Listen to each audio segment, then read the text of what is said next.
Crashes like this are what many of us think of when we hear the name Insurance Institute for Highway Safety.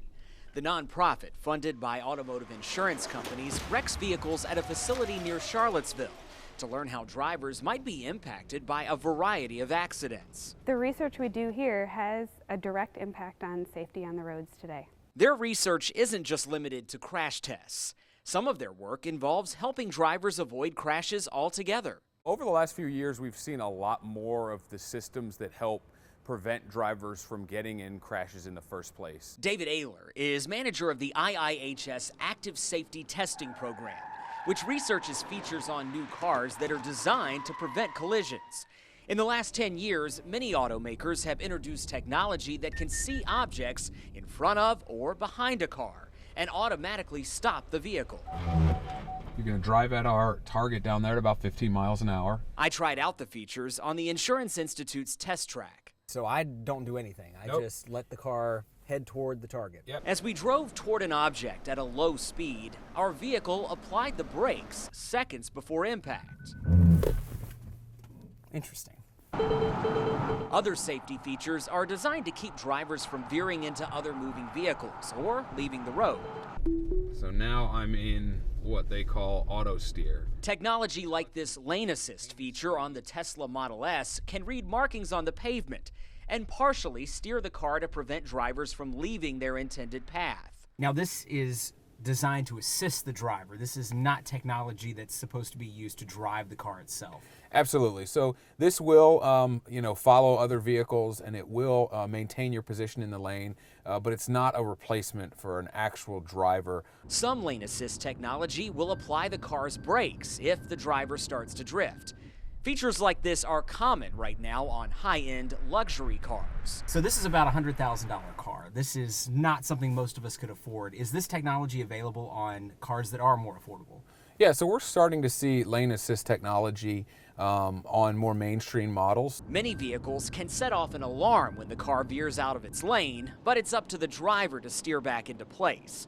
Ayler says features like automatic braking to prevent front-end crashes will become common on a wide selection of vehicles within the next 5 years. There's a voluntary commitment by most of the manufacturers that it will be standard by 2022. Also becoming widely available are these lights, appearing in rear-view mirrors to alert drivers when a vehicle is in their blind spot. They help you detect if there's a vehicle in your blind spot and will warn you if you try to change the lane. Adaptive cruise control features use sensors to maintain speed and automatically slow down when necessary to keep cars a safe distance away from other vehicles. Dynamic headlights can pivot as drivers navigate winding roads. And many cars now come equipped with backup cameras and sensors that alert drivers to surrounding objects and, in some cases, stop the car to avoid a collision. We're seeing more of these systems available on cars. That's thanks, at least in part, to the testing that happens at the IIHS.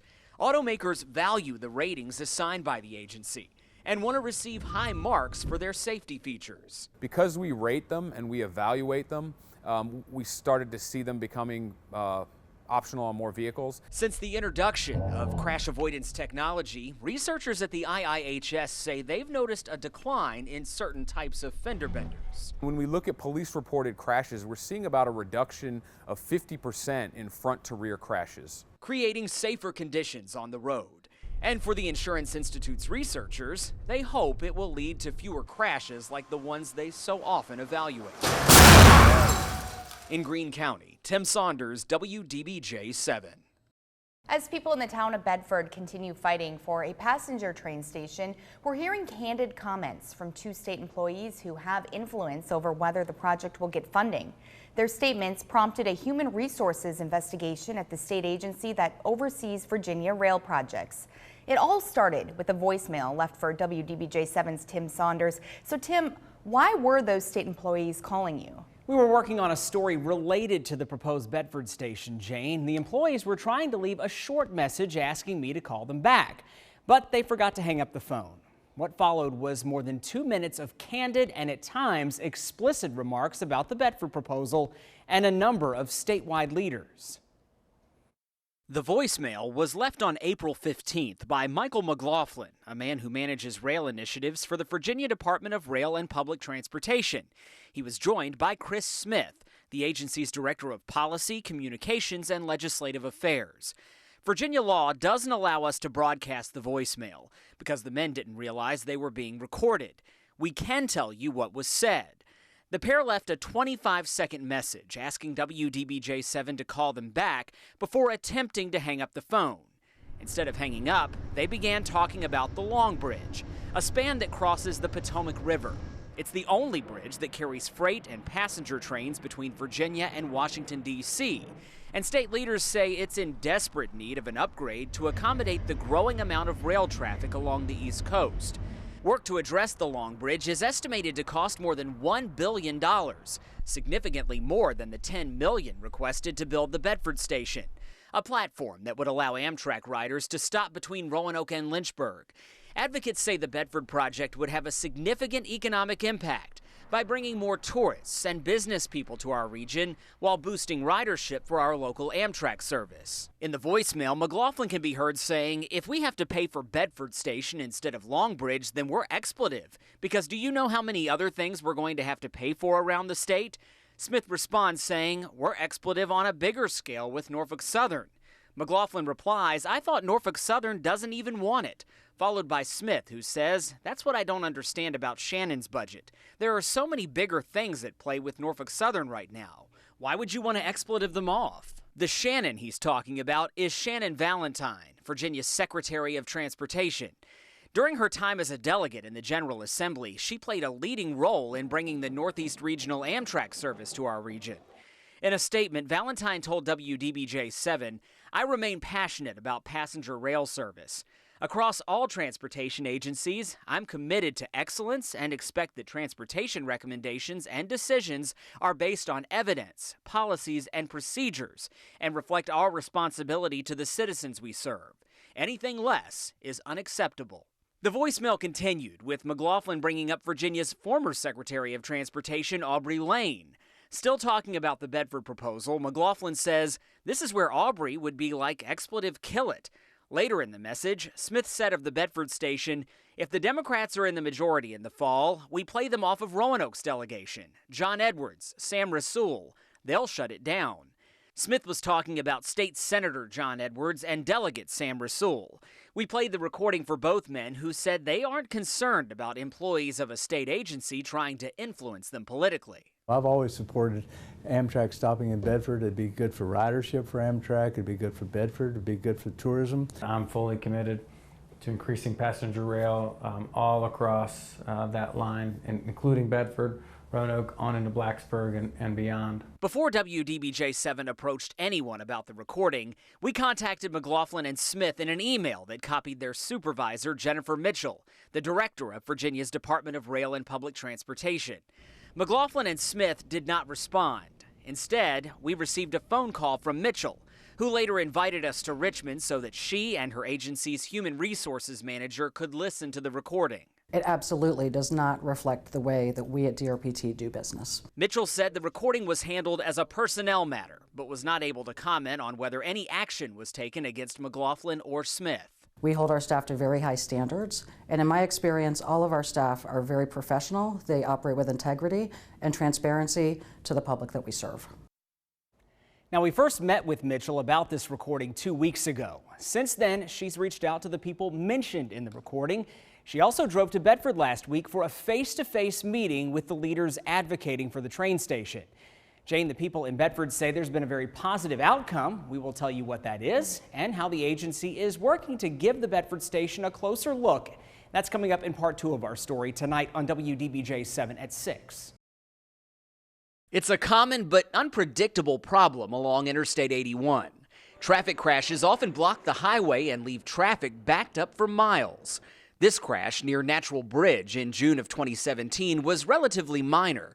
No one was seriously injured, but the incident caused an 8-mile backup and shut down the northbound side of the highway for more than 5 hours. Interstate 81 is a real challenge for anybody who lives along the corridor. Data collected from the Virginia Department of Transportation shows about 2,000 crashes happen along Interstate 81 every year.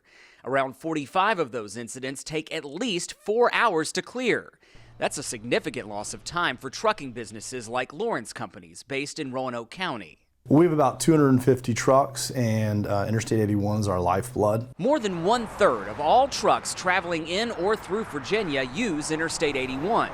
That's around 11 million trucks carrying $312 billion worth of goods.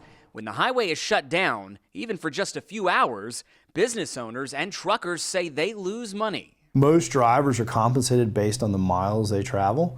So for the driver themselves, they're not making any money while they're sitting in traffic. Unlike Interstates 95, 64, and 66, which back up in urban areas during predictable rush hours, more than half of all the delays on Interstate 81 are caused by unpredictable incidents, ranging from crashes to weather and work zones. Those of us in the legislature representing the 81 corridor have agreed on one thing, that it needs to be fixed. In 2018, Virginia's transportation officials developed the Interstate 81 Corridor Improvement Plan, a report that details problems along the highway and solutions that could cost around $4 billion. The report was released in December after a year of study. Lawmakers took immediate action. In January, legislation was introduced that would have paid for improvements to 81 by tolling drivers. The proposed rates were 11 cents a mile for cars and 17 cents a mile for trucks. The vast majority of the cost would be picked up by the trucking industry. And that's problematic because it's not just trucks on the road. Trucking industry leaders like Pierce Segelke came out strongly against the tolling proposal, prompting a change in Richmond. We are going back to the drawing board, trying to come up with some solutions that meet some of the objections. Delegate Steve Landis from Harrisonburg was a patron of the original toll legislation, but after getting pushback, he changed course. The good news is the General Assembly, both the House and Senate, have agreed that we need to move forward on making improvements to Interstate 81. Landis introduced a bill which passed in the House of Delegates and is now awaiting approval in the state Senate. It calls for the formation of a committee made up of lawmakers and transportation officials along the Interstate 81 corridor, along with local planners. They would study what drivers and other stakeholders will tolerate when it comes to paying for work on 81. It has to be something that gets through the General Assembly, and it has to be something the public buys into. The problem, Landis says, is that the options for funding 81's needed improvements are limited. Tolling was thought to be the best way of putting the cost of paying for 81's improvements on people who actually use the interstate. Landis says funding could come from an increase in state gas and sales taxes, but he doesn't favor that option alone. It's putting more of the burden on those of us that live in the corridor, less of a burden on those people that are traveling through the corridor. Organizations opposed to tolling, like the Alliance for Toll-Free Interstates, say that option carries a lot of what they call unintended consequences. The reality is that people don't like tolls and they drive around them. And so what you see is traffic diversion onto secondary roads. Stephanie Kane says highways like Route 11, 29, and 460 would see a sharp increase in traffic, especially from trucks, if tolls were applied to 81. They're talking about tolling a road that people currently access without having to pay any tolls, and there is no doubt that that will change driver behavior. Kane says toll roads are not an efficient way of raising money.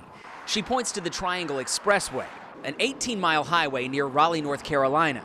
Even though tolling on that highway is completely electronic, with no human toll collectors, Kane says 36% of every dollar collected last year went to overhead costs that cover the toll road's operation. Toll operators are in the business of making money by running a road. Ultimately, Landis says tolling in some form may be necessary to address 81's needs. I've said from the get-go that I'm open to any and all sources. He hopes the committee that could be formed by his legislation will find a consensus on funding based on public input. Hopefully the public will buy in and the legislators will buy into an option of either tolling or a gas tax or some other kind of fees. It's been a long road. We're not at the end of the road. State Senator Mark Obenshain, who crafted the legislation that led to the 81 Corridor Improvement Plan, hopes momentum built up over the last 2 years to address the interstate's problems will continue. We're going to make it a priority, and it's my hope that we're going to be able to come up with a plan sooner the better. Keeping 81 on a clear path. Tim Saunders, WDBJ 7.